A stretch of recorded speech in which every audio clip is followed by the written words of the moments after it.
Hey, my friends, I'm Matt. This is the 10-Minute Bible Hour podcast. And as always, I know you got a billion things you could be doing, and yet here we are. So I just don't want you to ever think that that's lost on me. Thank you for making the time to hang out. I really do appreciate it.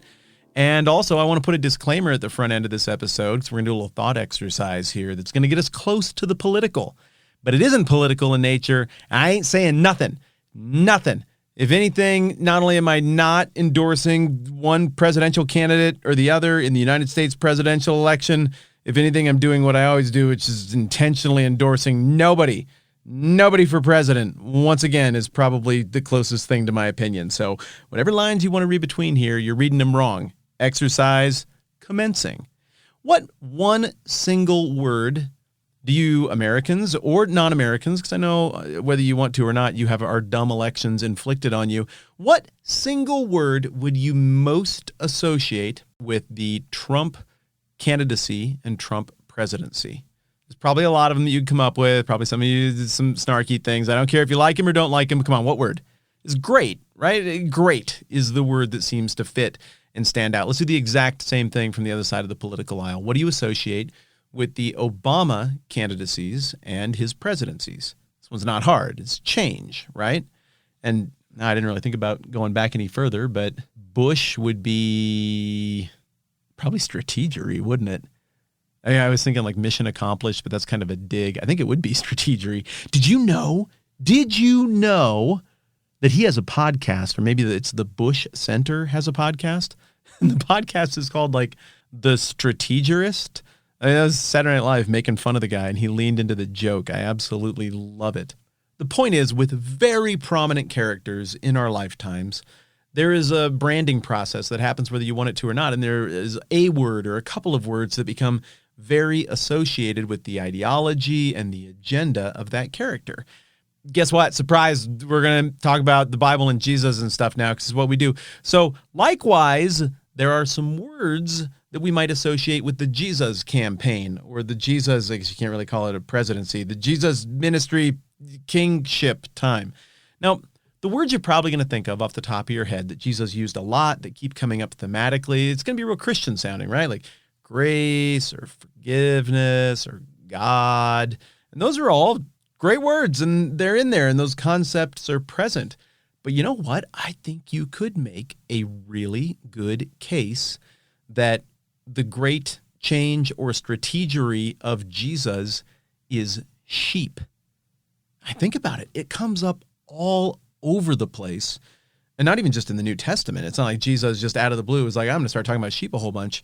It comes up all over the Old Testament, and it seems to have one very specific connotation that Jesus is drawing on. And honestly, the connotation hasn't changed a bit in all these years.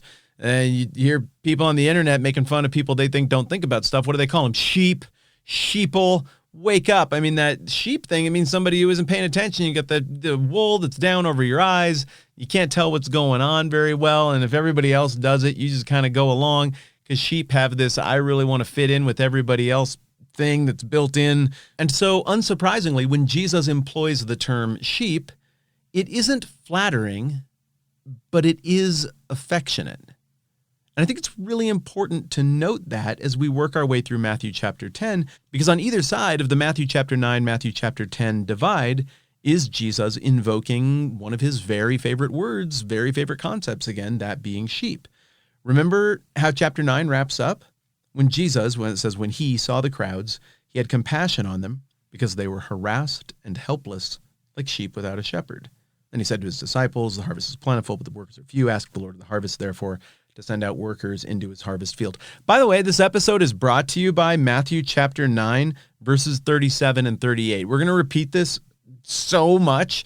You might as well just take a couple days to put it in your brain. I mean, you got a weekend coming up. This harvest is plentiful thing really gets us into the narrative trajectory that we're on right now and that we're on moving forward. So maybe just jam that one in your brain somewhere. But then we get to the other side of the Matthew chapter 9, Matthew chapter 10 divide.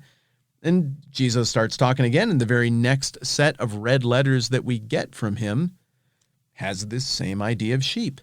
He tells his 12 disciples, don't go among the Gentiles or enter any town of the Samaritans. Go rather to the lost sheep of Israel. So a second ago, I was saying the sheep thing, it's not an insult. It's an acknowledgement of weakness and frailty and directionlessness. But there's this affection, there's this tenderness, this care. Jesus doesn't look at that like the people who go on the internet and in all caps type, "Wake up, sheeple." Well, that person despises the sheeple. That person believes they are so much better when in reality they're not. They're probably sheeple about some other thing that they've got the wool pulled over their eyes on. So there's a degree of hypocrisy going on when we call each other sheep and mock each other because we're so enlightened and everyone else is such a big idiot. Well, I mean, we're all dumb about something, right? I mean, we can live with that. It's okay. But Jesus isn't. He sees how all the things are, and he would have every right to be like, "I'm just so much better than these people. Oh, you guys are trying my patience because of how dumb you are. How can you not see?" Like, if you could just open your eyes, like eyes that I have that transcend time and distance and knowledge, and allow me to see all truth unfolding simultaneously before my eyes that are beyond singularly dimensional, and I can be the knower of all truth. If you could just do that, you would see it too. No, Jesus understands that he's pretty exceptional.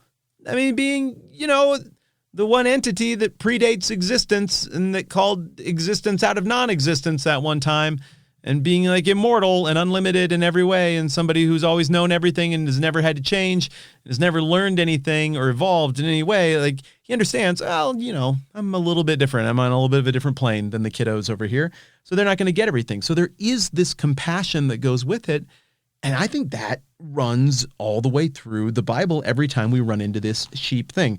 There's no way for me to cover all the sheep stuff, but I want to go back to 3 of the great big giant prophets of the Old Testament. Each of them have a sheep passage. Isaiah 53, we've been in Isaiah 53 how many times? Because so much of what Jesus is doing draws directly from the stuff that gets talked about in this particular chapter. And here we are again with all of this language on the front end of Isaiah 53 about this servant, despised and rejected by men. It's Jesus' hint. A man of sorrows and familiar with suffering, like one from whom men hide their faces. He was despised, and we esteemed him not, but surely he took up our infirmities and carried our sorrows. Yet we considered him stricken by God, smitten by him, and afflicted. But he was pierced for our transgressions. He was crushed for our iniquities. The punishment that brought us peace was upon him, and by his wounds we are healed. Now, you remember all of that stuff probably. That's rich, thick, creamy, milky Bible prophecy pointing toward Jesus in the context of the Messiah. But listen to verse 6. We all like sheep have gone astray. Each of us has turned to his own way, and the Lord has laid on him the iniquity of us all.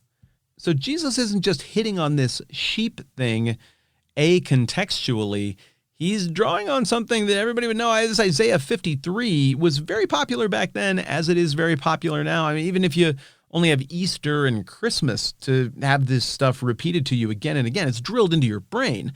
And we're not even like really hardcore into religion like the original audience here, the original Jewish audience was.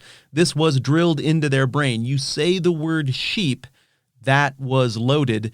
Just like if you're an American right now and you say the word great or America great or make America great, no one is going to disconnect that from the Trump candidacy and presidency.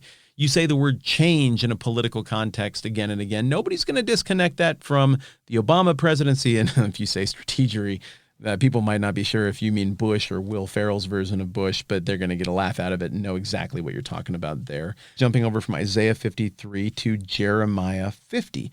Jeremiah is one of these books that if you haven't checked in on it in a long time, it can be really confusing because it's the book that gives us the most out-of-context verse in all of history, the one that people get lower back tattoos of in some kind of old English script and treat it as though it's like this really positive, happy message from God who's always looking out for me. Like God's first priority is that he has plans to prosper me and not to harm me. And whoa, wow. Jeremiah strikes a very different tone than that lower back tattoo. Jeremiah strikes a tone of, yeah, you guys got problems. And it's being written to the last remaining people of the southern kingdom who are about to get hauled away into captivity by Nebuchadnezzar in what ends up being 586 BC. And it's like the end of the northern kingdom and the southern kingdom. And Jeremiah's like, yeah, that's what's happening. So anyways, here are some instructions for what to expect along the way and how things are going to go.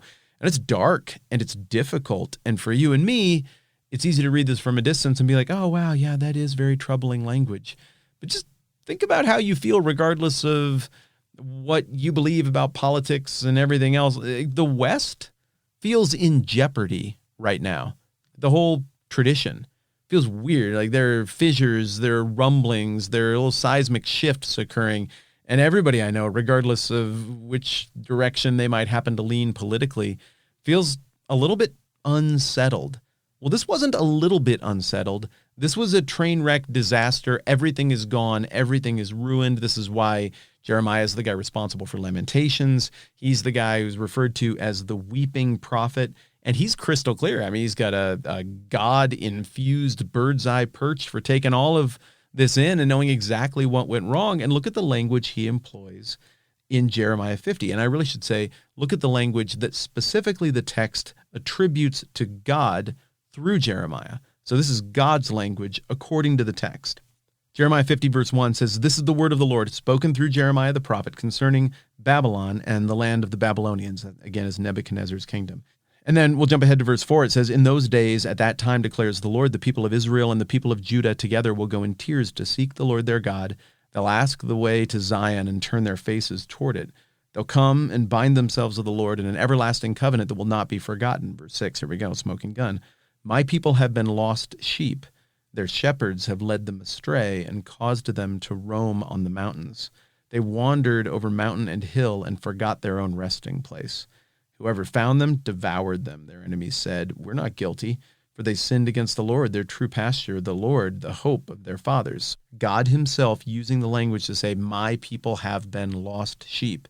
And he even blames it on bad shepherding, which is really interesting because, well, next time around when we jump over to the New Testament, we're going to see more language about good shepherding. And that would have jumped off the page to an enormously scripturally literate original audience. This is what they read. This is what they talked about. This was the centerpiece of literature and thought. And don't think for a second that just because we might not be able to pull these verses off the top of our heads, that the people back then couldn't. They could, and they knew exactly what theme, what language, even what passages Jesus was drawing on whenever he talks about sheep and the good shepherd versus the bad shepherd and all of that we will break down more next time around. So here's what we're going to do. I got one more Old Testament passage that I want to look at with you in our next conversation. Then I want to look at how the sheep thing unfolds a little bit more in the New Testament. More on that next time around. Ginormous high five to everybody who supports this podcast at patreon.com/the-TMBH podcast. Because seriously, those of you in the small minority of listeners who support the program, you make the thing happen for everybody, and there's no guilt there. I just think that's awesome. I'm Matt. This is the 10-Minute Bible Hour podcast. Let's do this again soon.